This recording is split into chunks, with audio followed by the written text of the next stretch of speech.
우리 오늘 승덕교회가 창립 87주년을 맞이하는 복된 주일입니다.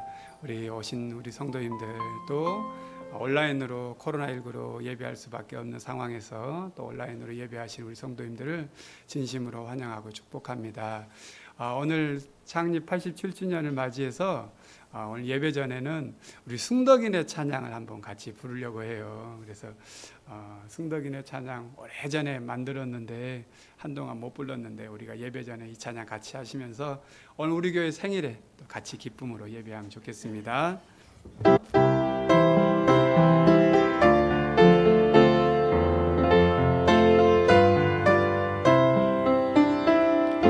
하나님을 믿고 경배하 우리가 함께 모여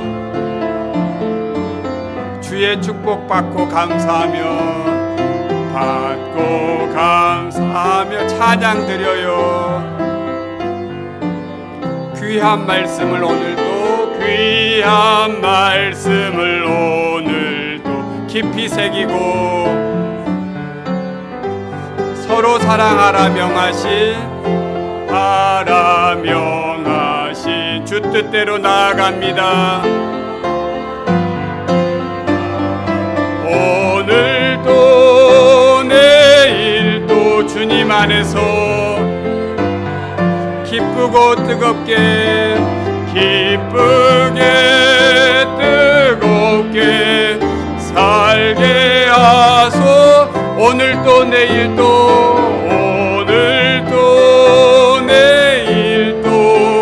주님 안에서 기쁘게 뜨겁게 살게 하소서. 아멘. 정말 승덕인의 찬양을 부르니까 다시 한번 좀 힘이 나는 것 같아요. 그래요. 우리 이 마음으로 우리 다 일어나셔서 하나님께 예배해 드리겠습니다.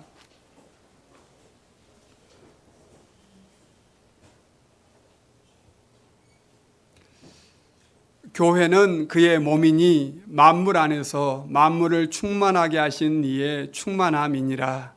하나님은 영이시니 예배하는 자가 영과 진리로 예배할지니라. 아멘.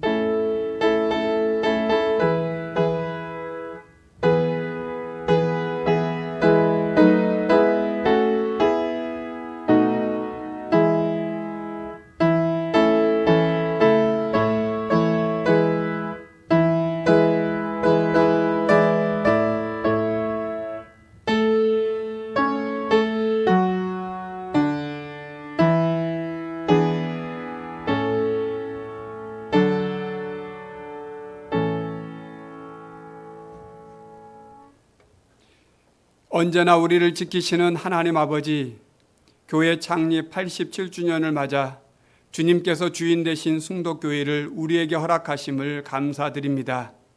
무엇보다 선교적 교회로 세계 선교와 지역사회를 섬기는 건강한 교회로 성장하게 하심을 감사합니다. 비록 코로나19로 인해 다 같이 모여 예배하지 못하지만 온라인으로 승덕의 이름으로 예배하는 모든 성도들이 드리는 오늘 이 시간 우리의 예배를 받아 주시옵소서. 주님, 지난 한 주간의 삶을 돌아보며 더 기도합니다. 시대의 여룻바알이 되어 바알 부르시 되어가고 있는 삶의 현장에서 기드온의 칼을 높이 들고 살았는지요.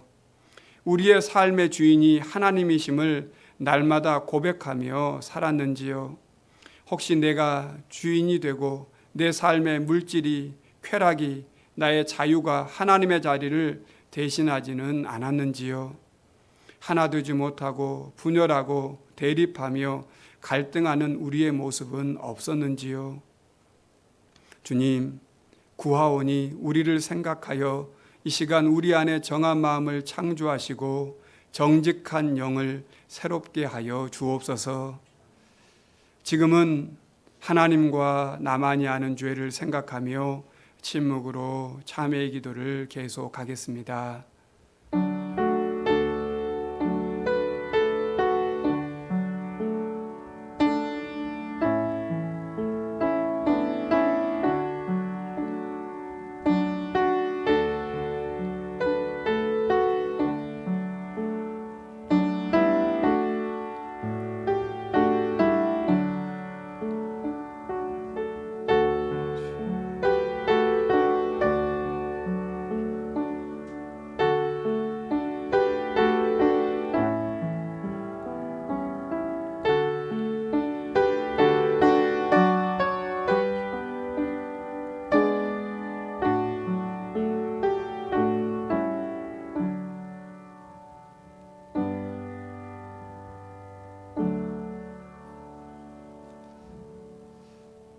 하나님께서는 진심으로 자신의 죄를 고백하는 백성들에게 그 죄를 용서하시겠다고 약속하셨습니다. 여기 용서의 말씀이 있습니다. 우리가 마음의 뿌림을 받아 악한 양심으로부터 벗어나고 몸은 맑은 물로 씻음을 받았으니 참 마음과 온전한 믿음으로 하나님께 나아가자. 아멘. 사도신경으로 우리 신앙을 고백하겠습니다. 나는 전능하신 아버지 하나님 천지의 창조주를 믿습니다. 나는 그의 유일하신 아들 우리 주 예수 그리스도를 믿습니다. 그는 성령으로 잉태되어 동정녀 마리아에게서 나시고 본디오 빌라도에게 고난을 받아 십자가에 못 박혀 죽으시고 장사된 지 사흘 만에 죽은 자 가운데서 다시 살아나셨으며 하늘에 오르시어 전능하신 아버지 하나님 우편에 앉아 계시다가 거기로부터 살아있는 자와 죽은 자를 심판하러 오십니다. 나는 성령을 믿으며 거룩한 공교회와 성도의 교제와 죄를 용서받는 것과 몸의 부활과 영생을 믿습니다. 아멘. 우리 자리에 앉으셔서 찬송가 15장을 함께 찬양하겠습니다.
우리의 피난처가 되시고 피할 바위가 되시며 변함없이 우리를 사랑하시는 하나님, 지난 한 주간도 코로나를 비롯한 험한 세상 풍파 가운데서도 우리를 지켜 보호하시고 오늘 이렇게 주님 앞에 나와 예배드리게 하심을 감사드립니다. 지난 87년간 우리 숭덕교회와 성도들을 지켜주신 하나님, 오늘 우리 숭덕교회가 창립 기념주일을 맞이하여 전혀 복음이 심겨지지 않은 땅으로 그 씨앗을 뿌릴 수 있도록 선교사를 파송하는 예배를 갖도록 준비하여 주시고 이 사역을 하도록 복 주심에 감사드립니다. 더 잠잠해지기보다는 오히려 더 악화되어져 가고 있는 코로나19 상황 가운데서도 그 길을 열어주시고 예비하여 주심에 감사드립니다. 비록 파송하는 그 선교 현장이 적응 기간도 필요하고 제도적 법적으로 선교가 허용조차 되지 않아 위험하기까지 하여 현재는 당장 눈에 보이는 결실을 얻을 수 없는 광야 같은 사역과 그 삶이라 할지라도 위로 열려진 하늘문 바라보며 그분만 의지하며 새 힘을 얻고 승리하도록 우리 한 선교사님에게 성령 충만한 삶을 허락하여 주옵소서. 주께서 이러한 선교 현장으로 우리 숭덕교회를 이끄시는 것은 하늘의 미랄이 이 땅에 떨어져 열매를 거두고 30배, 60배, 100배의 결실이 있기까지 얼마나 많은 기도의 손길과 수고가 필요하다는 것을 경험케 하시는 하나님의 귀한 뜻이 있으심을 믿고 이 일을 위한 기도의 끈을 우리 모두 서로 놓지 않게 하옵소서. 구한말 이 땅에 처음 복음을 전파하기 위해 이 땅에 오사 생명다의 복음 전파했던 주의종 선교사들의 귀한 사역을 통해 구원의 은혜를 전해받은 우리가 이제는 복음이 필요한 동토의 땅에 주의종 선교사를 파송하는 일을 함을 통해 땅끝까지 복음을 전하라는 주님의 명령과 사역을 나누고 완수하는 일에 동참하고자 합니다. 파송받는 자나 파송하는 우리 모두 온전히 주를 의지하며 온전히 주의 뜻 이루어지기를 간구하오니 성령님 이 일에 처음부터 끝까지 함께하여 주시고 인도하여 주시고 역사하여 주옵소서. 하나님께서 이 일을 통해 영광을 받아 주옵소서. 더불어 우리 숭덕교회와 태생을 같이 한 숭덕학사에도 금년부터 장학금을 전달하고자 하오니 그 학사의 사업과 공부하는 학생들 가운데 주께서 함께하시고 이끌어 주시사 귀한 생명사역과 믿음의 지도자 키워내는 일이 하나님의 뜻 가운데 합당한 열매들이 거두어지게 하옵소서. 오늘 예배의 자리에 예수 그리스도의 십자가 보혈을 의지하여 우리의 죄짐들을 내려놓사오니 사하여 주옵시고 자유케 하여 주옵소서.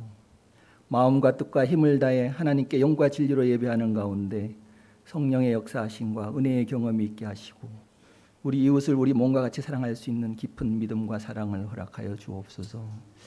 말씀을 전하고 선포하실 주의종 목사님의 심령에도 성령께서 함께 하셔서 하나님의 감동으로 된 성경의 깊은 지혜가 전달되어 교훈과 책망과 바르게 함과 의로 교육하기에 부족함 없이 충만하게 하옵소서. 코로나로 인해 수고하거나 고통받는 이들에게도 위로하여 주시고 능력과 권능의 하나님께서 우리에게 자비를 베풀어 주시사 어서 이 일이 지나가고 함께 모여 주께 예배하는 기쁨과 소망의 시간이 회복되게 하여 주옵소서. 오늘 창립과 파송 예배 모든 순서를 통해 주님 영광 받으시길 원하오며 땅끝까지 주의 사랑의 소식이 전파되길 원하시며 세상 끝날까지 우리와 함께 하시는 우리 주 예수 그리스도의 이름으로 기도드립니다. 아멘.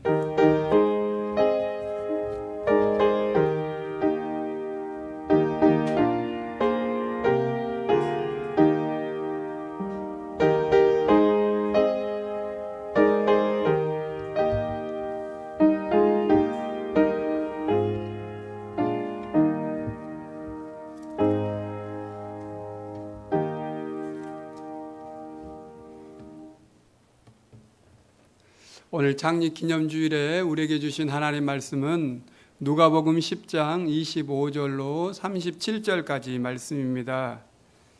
신약성경 111면입니다.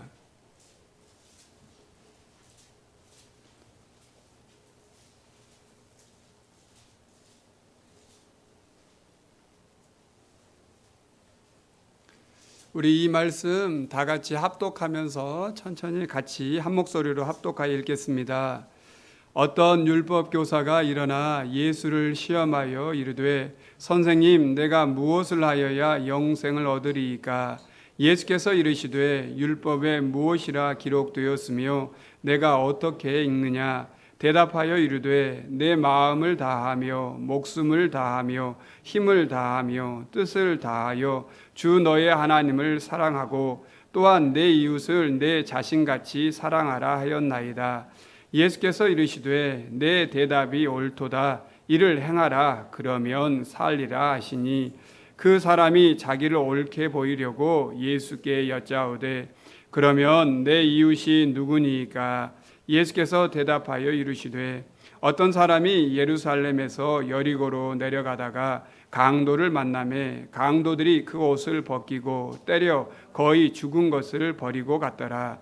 마침 한 제사장이 그 길로 내려가다가 그를 보고 피하여 지나가고 또 이와 같이 한 레위인도 그곳에 이르러 그를 보고 피하여 지나가되 어떤 사마리아 사람은 여행하는 중 거기 이르러 그를 보고 불쌍히 여겨 가까이 가서 기름과 포도주를 그 상처에 붓고 싸매고 자기 짐승에 태워 주막으로 데리고 가서 돌보아 주니라. 그 이튿날 그가 주막 주인에게 데나리온 2를 내어주며 이르되 이 사람을 돌보아 주라. 비용이 더 들면 내가 돌아올 때에 갚으리라 하였으니 내 생각에는 이 세 사람 중에 누가 강도 만난 자의 이웃이 되겠느냐? 이르되 자비를 베푼 자니이다. 예수께서 이르시되 가서 너도 이와 같이 하라 하시니라. 아멘. 오늘은 이 말씀을 가지고 선교적 교회로 가서 너도 이와 같이 하라 라는 제목으로 같이 하나님의 말씀을 나누도록 하겠습니다. 오늘 우리가 읽은 이 본문 말씀은 우리 어린 교회학교 친구들부터 우리 장년에 이르기까지 잘 알려진 일명 선한 사마리아인의 비유라고 하는 제목으로 붙여지는 예수님의 비유의 말씀입니다. 특별히 바울과 함께 선교 사역을 감당하였던 누가는 누가복음을 기록하면서 이 비유의 말씀을 복음서 가운데 마태복음, 마가복음, 누가복음, 요한복음 이 4복음서 가운데 유일하게 누가복음에만 이 비유를 기록하고 있습니다. 그래서 오늘 이 선한 사마리아인의 비유를 제대로 이해하기 위해서는 먼저 누가가 왜 이곳에 이 비유를 기록하고 있는지를 알아야 합니다. 그리고 또한 예수님께서 이 비유를 통해서 궁극적으로 말씀하시고자 하시는 뜻이 무엇인지 오늘 우리가 발견해야 합니다. 우선 이 질문에 답하기 위해서 오늘 본문의 구성을 좀 살펴볼 필요가 있습니다. 누가복음 10장을 보시면 10장 전체의 내용은 예수님께서 70명의 전도대들을 파송하는 내용이 주 사역의 내용으로 기록되어 있습니다. 그리고 그 선교사들이 70명의 전도자들이 파송받고 돌아와서 예수님께 선교 보고를 했고 예수님은 거기에 감사 기도하는 내용이 기록되어 있습니다. 그리고 오늘 본문이 기록되어 있어요. 그러니까 누가복음 10장을 보았을 때 오늘 본문 누가복음 10장 25절에서 37절 말씀을 통째로 다 빼도 누가복음 10장을 이해하는 예수님이 70명의 전도대를 파송하고 돌아와서 감사 기도하는 내용으로 마무리하고 마리아와 마르다 이야기를 해도 이 본문은 크게 어긋나지 않는 내용이라고 할 수 있습니다. 또한 성경을 조금 더 많이 읽어보신 분들은 아시겠지만 누가복음 18장 18절 이하에 가보면 오늘 본문과 매우 흡사한 내용이 한 번 더 누가복음에 기록되어 있습니다. 한 부자 청년, 부자 관리가 예수님께 나와서 예수님, 제가 어떻게 해야 영생을 얻을 수 있습니까? 라고 하는 이 질문을 누가복음 18장 18절 이하에 하고 있어요. 그리고 예수님께서는 그 질문의 대답으로 성경에는 뭐라고 기록되어 있느냐라고 물으시고 거기에 따라서 질문과 반문으로 대답을 해주고 있습니다. 이 내용은 마태복음 19장에도 그리고 마가복음 10장에도 같은 내용으로 병행 구절로 기록되어 있어요. 그러니까 오늘 누가복음에 나와 있는 누가복음 10장에 나와 있는 이 일명 선한 사마리아인의 비유는 그냥 단순히 어떻게 하면 영생을 얻는가라고 하는 이 말씀을 하려고 하는 것이 아니라 오늘 70명의 전도대를 파송하시고 그 전도대들이 돌아와서 하나님께 감사 기도하는 이 내용과 함께 이 본문을 이해할 때에 이 본문을 바르게 이해할 수가 있게 되는 것입니다. 그러니까 오늘 본문은 단순히 선한 사마리아인의 비유로만 보아서는 안 됩니다. 오늘 본문을 단순히 누군가를 잘 도와주는 선한 사마리아인처럼 착하게 살아야 합니다 라고 설교를 한다거나, 아니면 영생을 얻으려면 선한 사마리아인처럼 되어야 합니다 라고 하는 행위적인 구원을 말하는 것이 절대 아니라는 것을 우리가 인식해야 합니다. 이 선한 사마리아인의 비유의 핵심은 예수 그리스도를 믿고 구원을 받아 주님의 제자가 된 우리가 이제 제자된 삶을 사는 것이 어떠한 것인지를 구체적으로 예를 들어서 지금 예수님께서 설명하시는 말씀입니다. 즉 신앙인이 어떻게 선교적 삶을 살아가야 하는지를 보여주는 말씀이라고 할 수 있습니다. 그래서 오늘 율법교사가 어떻게 해야 영생을 얻습니까? 라고 예수님께 묻는 이 질문에 예수님께서 이미 성경에 다 기록되어 있지 않느냐? 너는 이미 그걸 잘 알고 있지 않느냐? 영생은 하나님을 사랑하고 이웃을 사랑하는 것이야. 그리고 구원받은 성도는 이제 이것을 행하는 거야. 그래야 살아라고 지금 예수님이 말씀하시고, 그러면서 오늘 이제 선한 사마리아인의 비유를 이야기하시는 것입니다. 구체적으로 우리의 이웃이 누구인지, 우리가 어떠한 삶을 살아가야 하는지를 보여주고 있는 예로 선한 사마리아인의 비유를 말씀하고 있는 것입니다. 예수님은 우리의 이웃은 골라서 사랑하는 것이 아니라 누구든지 도움이 필요한 사람은 우리가 이웃이 되어 주어야 한다라고 하는 것을 말씀하고 있습니다. 예수님께서 잘하시고 많은 사역을 감당하신 갈릴리 가버나움의 마을이 있습니다. 현대 이스라엘은 이곳을 예수 마을로 이름을 붙여놓고 있습니다. 그런데 이 마을에는 독특한 조형물이 하나 있습니다. 그것은 벤치에 누워있는 사람의 모습입니다. 이 작품의 이름은 집 없는 예수, 홈리스 지저스라고 하는 작품의 이름입니다. 캐나다의 조각가인 티모시 슈말츠라고 하는 사람이 제작한 것이라고 합니다. 그런데 이 작품은 오늘 이 가버나움에 있는 예수 마을 말고도 세계 100대 도시에 이 조형물이 다 있는데 우리나라에도 있다고 합니다. 우리나라의 서소문 역사공원에 가면 이 똑같은 조형물이 이렇게 있다고 합니다. 예수님을 믿고 그분의 제자로 살아가는 우리들이 어떠한 삶을 살아가야 하는지 보여주는 모습이라고 할 수 있습니다. 우리 성도님들 가운데 선교해야 합니다, 복음을 전해야 합니다 라고 이야기하면 왜 복음을 전해야 합니까? 왜 선교해야 합니까? 라고 묻는 그런 사람들이 있을 수 있습니다.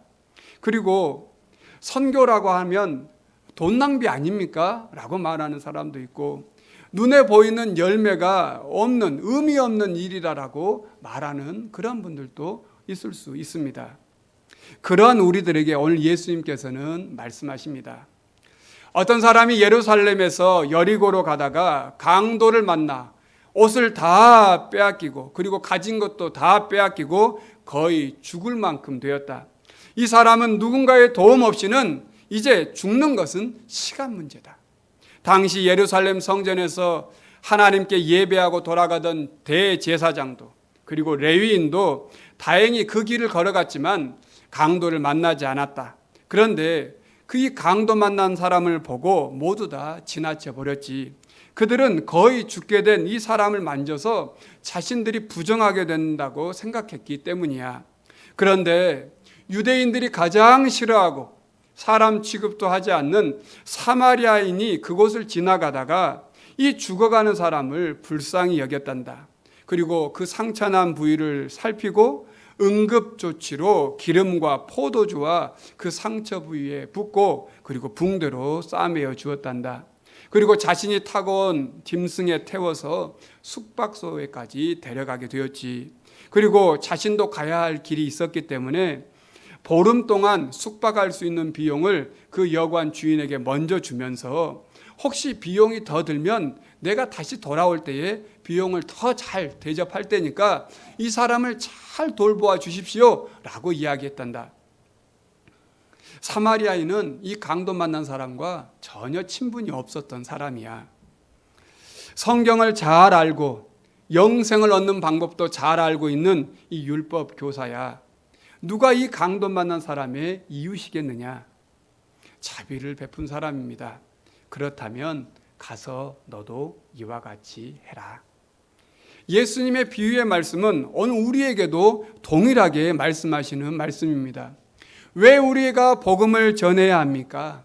왜 우리가 선교해야 합니까? 그 이유는 이 세상 사람들이 이 강도 만나 죽게 된 사람처럼 자신의 힘으로 살 수 있는 능력이 없기 때문입니다. 죄로 인해 고통당하고 있기 때문입니다. 바울의 표현을 빌리자면 하나님으로부터 떠나 자신이 비참한 상태가 되어 있기 때문입니다. 하나님을 모르기에 죄가 죄인지도 모르고 자신이 죽어가고 있으면서도 죽어가는지도 모르고 살고 있기 때문입니다. 로마서 1장에서 3장에 그 내용이 나와 있는데 특별히 3장 9절로 12절에 보면 바울은 이렇게 말합니다. 그러면 어떠하냐? 우리는 나으냐? 결코 아니라 유대인이나 헬라인이나 다 죄 아래에 있다고 우리가 이미 선언하였느니라. 기록된 바 의인은 없나니 하나도 없으며 깨닫는 자도 없고 하나님을 찾는 자도 없고 다 치우쳐 함께 무익하게 되고 선을 행하는 자는 없나니 하나도 없도다. 그러므로 우리가 복음을 전하고 선교해야 하는 이유는 시대의 강도 만나 죽어가는 자를 살리기 위함입니다. 초대 교부였던 어거스틴은 오늘 본문에서 이 강도 만나 상처받은 사람을 사탄의 공격을 받은 인류의 모습이다라고 번역을 했습니다. 예수님께서 이 땅에 오신 목적도 사탄의 공격으로 상처받은 비참한 우리를 살려주시기 위함입니다. 그래서 누가복음 19장 10절에서 뭐라고 말합니까? 인자가 온 것은 잃어버린 자를 찾아 구원하려 함이니라. 이렇게 말씀하고 있지 않습니까? 그러면 이제 주님의 몸된 교회인 우리가 해야 할 일이 무엇이겠습니까? 시대에 강도 만나 죽어가는 자를 살리는 이웃이 되어야 합니다. 오늘 예수님은 말씀하십니다. 누가 강도 만난 자의 이웃이 되겠느냐? 자비를 베푼 자니이다. 예수께서 이르시되 가서 너도 이와 같이 하라. 가서 너도 이와 같이 하라. 창립 87주년을 맞은 우리 승덕교회는 오늘 예수님께서 말씀하신 가서 너도 이와 같이 하라라고 하는 이 주님의 말씀에 따라 선교적 교회로 나아가고자 원합니다. 우리 성도님들 중에는 이렇게 생각하신 분도 있을 겁니다. 우리 교회도 경제적으로 어렵고 힘들고 규모도 작은데 무슨 선교냐 이렇게 말씀하신 분도 있을 것입니다. 그러나 여러분, 오늘 강도 만난 자를 살리는 일은 교회 규모에 상관없고 교회 형편에 상관없이 반드시 해야 할 일입니다. 그래야 사람이 살기 때문입니다. 왜냐하면 강도 만난 자가 우리 부모가 될 수 있고 우리 형제가 될 수 있고 우리가 사랑하는 친구가 될 수 있기 때문입니다. 때로는 아무것도 보이지 않는 복음 전도의 길을 걷는 것이 어리석은 일처럼 보이기도 합니다. 사람들이 비웃을 수도 있습니다. 그러나 성경은 이것을 믿음이라고 말씀합니다. 여러분, 성경에 나와 있는 인물들과 사건들을 한번 생각해 보십시오. 노아는 120년 동안 산 위에서 방주를 지었습니다. 이런 노아의 행동을 사람들은 비웃고 조롱했습니다. 그러나 하나님의 심판을 알고 있었던 노아의 이 행동은 성경은 믿음의 행동이라고 이야기했고 노아와 그의 가족만 그 홍수 심판에서 구원을 받았습니다. 이스라엘 백성들이 아무 말 없이 여리고성을 도르는 그 행동은 사람들이 보기에는 어리석은 행동이었습니다. 전쟁을 하려면 칼과 무기를 들고 싸워야지 성을 돈다고 그 싸움에서 이길 수 있겠습니까? 하지만 여리고를 믿음으로 돌았던 그 백성들이 함성을 질렀을 때 그 여리고성은 무너져 버렸습니다. 전쟁이라는 것을 한 번도 경험해 보지 못했던 목동이었던 작은 소년 다윗은 물맷돌을 가지고 블레셋의 전쟁 영웅이라고 할 수 있었던 장수 거대한 골리앗 앞에 섰습니다. 골리앗은 이 다윗을 우습게 여겼습니다. 사람들도 다 조롱하고 무슨 저런 일이 있을 수 있어 라고 말했습니다. 하지만 골리앗은 믿음으로 물맷돌을 돌렸던 이 다윗의 물맷돌에 의해서 쓰러져 죽었습니다. 동방박사가 인류를 구원할 왕이 태어날 것을 별을 보고 알고 그 먼 길을 찾아 예루살렘에 온 것은 우스운 일입니다. 그러나 그들이 믿음으로 걸어왔던 그 길에서 인류의 왕이시오 메시아이신 아기 예수를 눈으로 본 것은 몇 안 되는 사람 가운데 한 사람으로 성경은 기록하고 있습니다. 평생 뱃사람이었던 베드로가 낚시라고 하는 것은 알지도 못한 낚시 초보인 예수님의 말을 듣고 갈릴리 바다 한가운데로 가서 그물을 내리는 것은 어리석은 일입니다. 그러나 베드로는 이 예수님의 말을 듣고 믿음으로 그물을 내던졌을 때에 그의 인생에서 평생 잡아볼 수 없었던 그날 그물이 찢어지도록 잡는 기적을 경험했습니다. 예수님께서 가시면류관을 쓰시고 십자가를 지신 것은 어리석은 일입니다. 그러나 십자가에 죽으신 예수님은 인류를 구원하신 왕 중의 왕이요 만왕의 왕이요 주의 주로 부활하셨습니다. 우리 승덕교회가 선교사를 파송하고 선교하는 일은 어쩌면 어리석은 일처럼 보일 수 있습니다.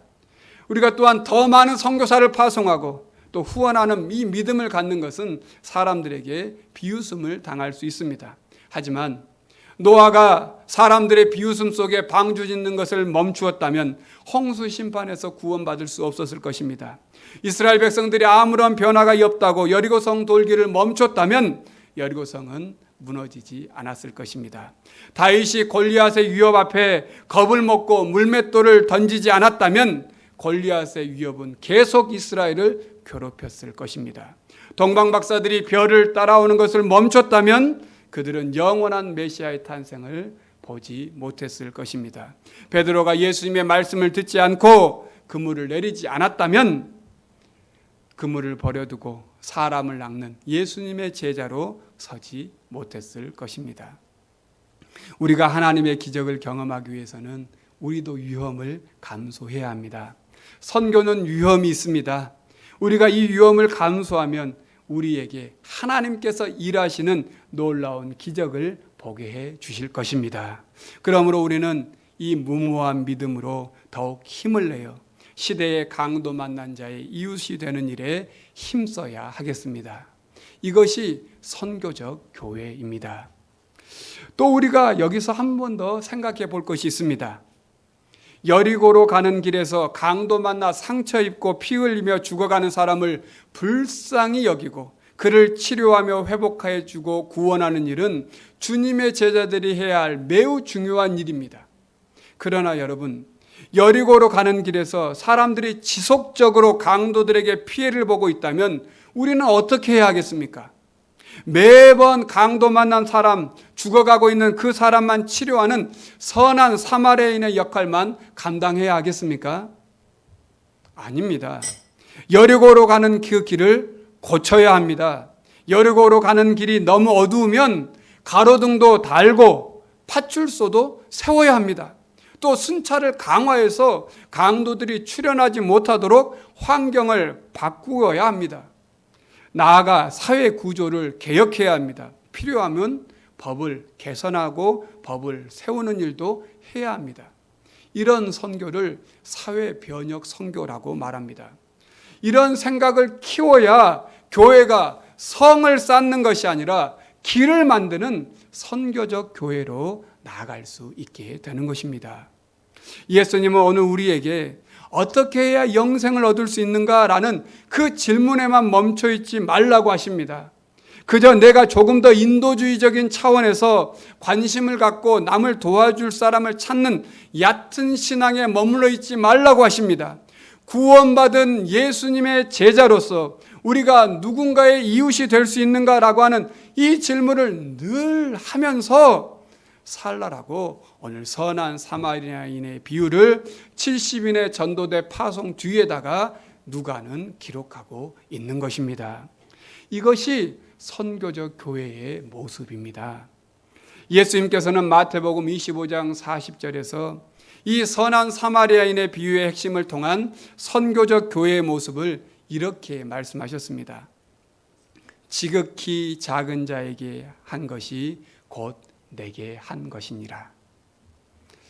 최근 잉글랜드 사우스 요크셔주에 이웃 간의 분쟁이 발생했습니다. 사진을 보면 아시겠지만 이웃집 사이에 전나무가 이렇게 크게 있었는데 이 나무가 반으로 뚝 잘려버렸습니다. 이유를 알아봤더니 70대 노부부가 전나무에 새들이 모여들어서 자기 집 마당을 엉망으로 만든다고 자기 집 쪽에 있는 25년이나 자란 이 나무의 절반을 사람을 시켜서 잘라버린 것입니다. 옆집에서 사정사정해서 나무를 살려야 합니다 라고 했지만 이 노부부는 아랑곳하지 않고 사람을 시켜서 이렇게 만들어 버렸습니다. 어쩌면 이 모습이 지금 우리가 살고 있는 이 시대를 대변하는 모습이 아닐까라고 생각해 봅니다.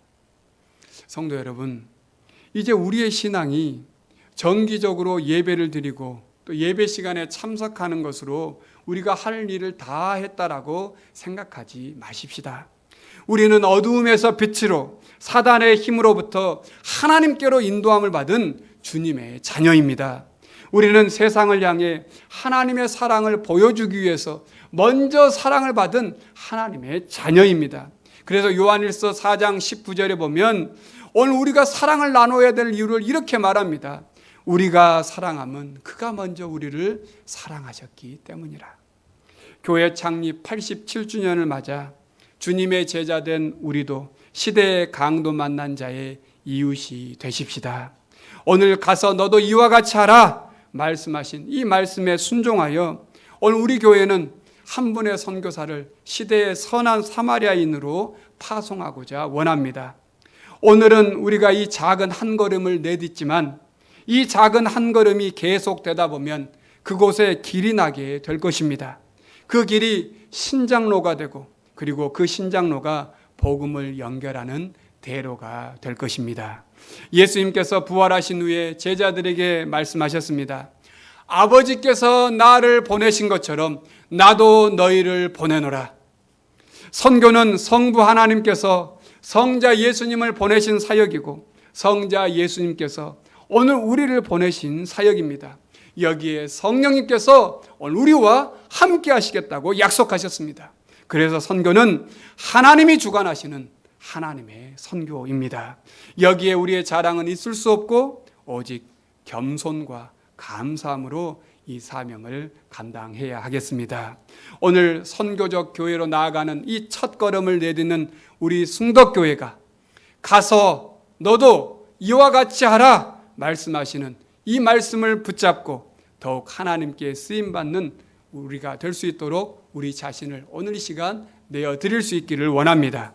그래서 이제 우리 숭덕교회가 오늘은 87주년이지만 나아가 100주년이 되는 13년 후가 되면 더욱 지금보다 아름답고 귀한 선교적 교회로 세워져 가서 하나님께서 자랑스러워하시고 하나님께서 기뻐하시는 그러한 복된 우리 숭덕교회가 될 수 있기를 간절히 원합니다. 찬송가 323장을 함께 찬양하겠습니다.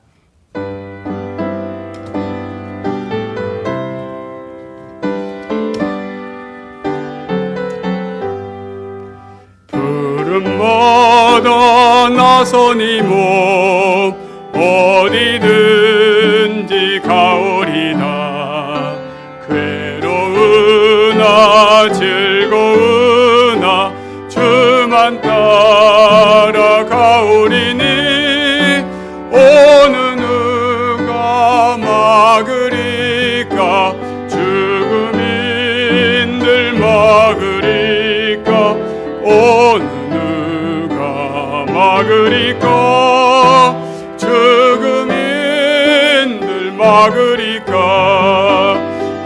아골골짝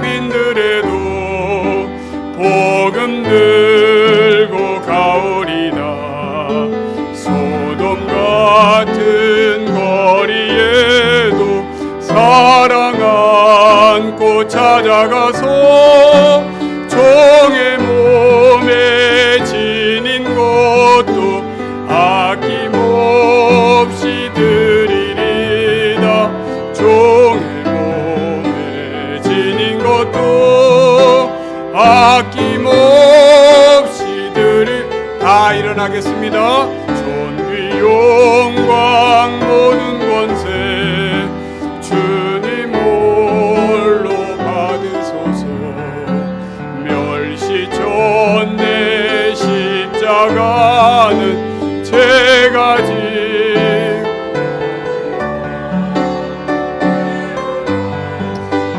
빛도 없이 감사하며 섬기리다. 이름 없이 빛도 없이 감사하며 섬기리다. 아멘. 좋으신 하나님, 참 감사합니다. 우리에게 좋은 교회, 승덕교회를 허락하시고 이 시간 주님께 감사하며 예배와 예물을 드리게 하시니 감사합니다. 교회 창립 87주년을 맞아 무엇보다 우리 한 선교사님을 파송하게 하시니 너무 감사합니다. 이 첫걸음이 길이 되게 하시고 대로가 되게 하시며 사회와 문화의 변혁을 이루는 하나님 나라를 세워가는 선교적 교회의 시작점이 되게 하여 주옵소서. 우리 승덕교회가 더욱 우리 이웃에게 선한 사마리아인이 되게 하여 주옵소서. 신앙이 말로만이 아닌 우리의 삶으로 나타나게 하시고 구원받은 우리가 지극히 작은 자에게 주님의 사랑으로 섬기는 선교적 삶을 살게 하여 주옵소서. 주님, 우리에게 더욱 성령의 충만함을 주셔서 사랑으로 세상을 섬기는 더 큰 사명과 비전을 주시옵소서. 오늘 우리 승덕교회가 있기까지 귀한 수고를 감당한 우리 신앙의 선배들을 기억합니다. 이제 우리가 그 신앙의 바통을 잘 이어가게 하시고 다음 세대의 이 바통을 잘 이어주는 교회가 되게 하여 주옵소서. 주여, 우리 승덕교회를 더 크고 아름답게 사용하여 주옵소서. 연로하신 성도님들, 또 우리 자녀들, 더욱 주님의 사랑이 필요한 손길들에게 주님의 위로와 힘을 더하여 주시옵소서. 귀하신 예수님의 이름으로 기도드립니다. 아멘.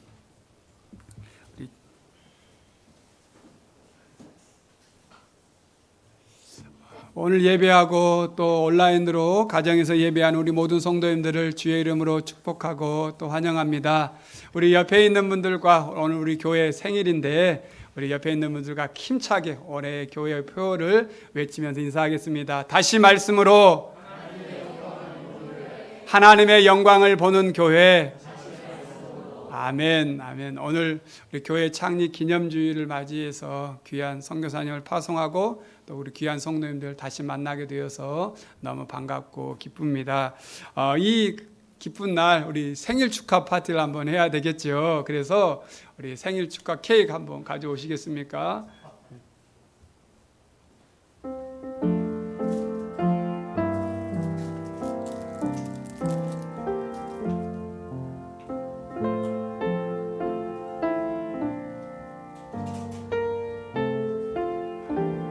오늘 우리 승덕교회 생일이고 또 이렇게 저렇게 하면 제 생일도 생일입니다.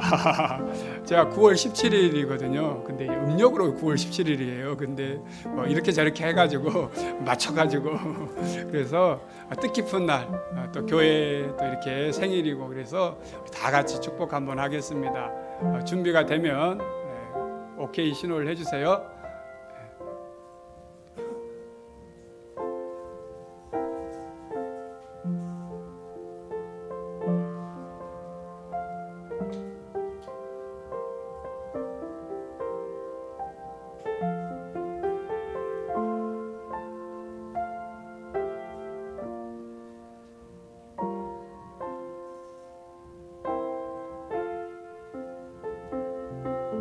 자, 이제 노래 불러도 될 것 같아요.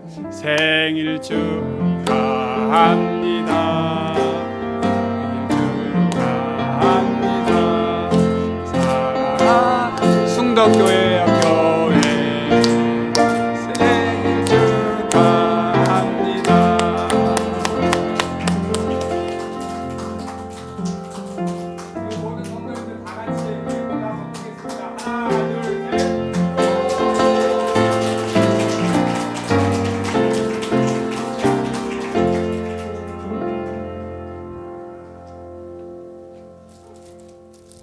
항상 저 어렸을 때도 저렇게 케이크 풀면은 저 케이크는 누가 먹나 이런 생각을 했어요. 다 알아서 먹더라고요. 여러분 염려하지 마시고 나 안 준다고 섭섭해하지 마시기 바랍니다. 그래서 우리 교회 생일에 특별하게 우리 여전도회에서 준비했어요. 그래서 우리 지난번 재직회 때 우리 박하정식 집사님이 제안해 주신 좋은 제안을 참고 삼아 가지고 쿠키를 무려 이게 엄청 비싼 거예요. 그래서 이걸 준비했으니까 돌아가시면서 하나씩 가져가시면 좋겠습니다. 나는 교회 참석 못했는데 라는 분들을 위해서 다 준비해놨습니다. 그러니까 주마다 오시면 주마다 드려서 4주 동안에 완성해서 선물을 드릴 테니까 염려하지 마시고 가져가시면 되겠습니다. 2개씩 가져가시면 부족할 수 있으니까 한 분당 하나씩, 그래서 하나씩 가져가시면 좋겠습니다. 오늘 창립 87주년 기념에 우리 귀한 한 선교사님을 파송하게 된 것에 너무 감사하고 우리 성도님들을 더 많이 기도해 주시고 또 지금은 좀 어렵더라도 또 마음이 되시면 작정해서 계속해서 같이 후원할 수 있었으면 좋겠습니다. 오늘 또 좋은 또 기쁜 일이 있습니다. 그건 우리 교회가 우리 아까 박병록 장로님께서 기도하신 것처럼 창립 87주년을 맞이해서 이제 올해부터 우리 같은 뿌리였던 숭덕교회, 숭덕학사에 장학금 전달을 하도록 했습니다. 그래서 오늘 오후에 교회 대표인 우리 장로님들과 제가 가서 장학금 전달을 하고 돌아오도록 하겠습니다.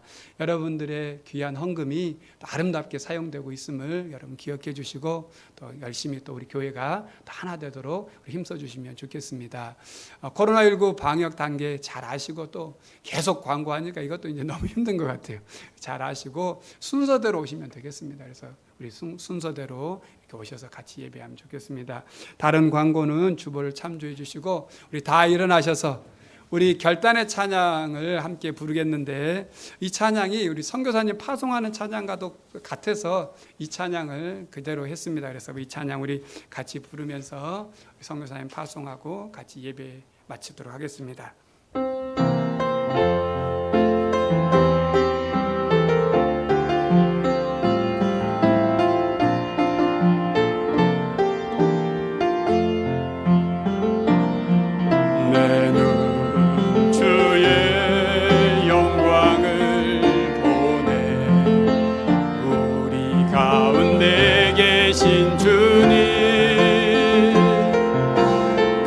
빛난 영광 온 하늘 덮고 그 찬송 온 땅 가득해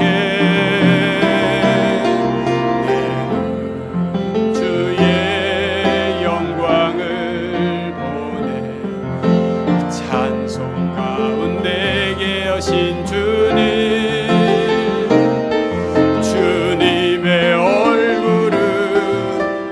세상 향하네 권능의 발을 드셨네 주의 영광 이곳에 가득해 우린 손에 주님과 함께 찬양하며 우리는 전진하리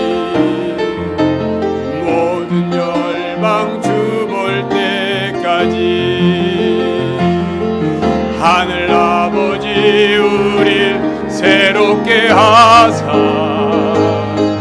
열방 중에서 주를 섬기게 하소서 모든 나라 일어나 찬송 부르며 영광의 주님을 보게 하소서 주의 영광 이곳에 가득해 우린 선의 주님과 함께 찬양하며 우리는 전진하리 모든 열방 주 볼 때까지 지금은 모든 열방 주 볼 때까지 쉬지 아니하신 우리 주 예수 그리스도의 은혜와 아버지 하나님의 극진하신 사랑하심과 성령의 내주하심과 교통하심이 창립 87주년을 맞이한 우리 승덕교회가 선교적 교회로 가서 너도 이와 같이 하라 말씀하시는 이 말씀을 붙잡고 귀한 선교사님을 파송하며 또한 우리 모든 성도들이 우리 이웃에게 선한 이웃이 되기를 소망하며 결단하는 우리 모든 성도들 머리 위에, 우리 특별히 한 선교사님 머리 위에 이제와 영원토록 함께하옵기를 간절히 축원하옵나이다. 아멘.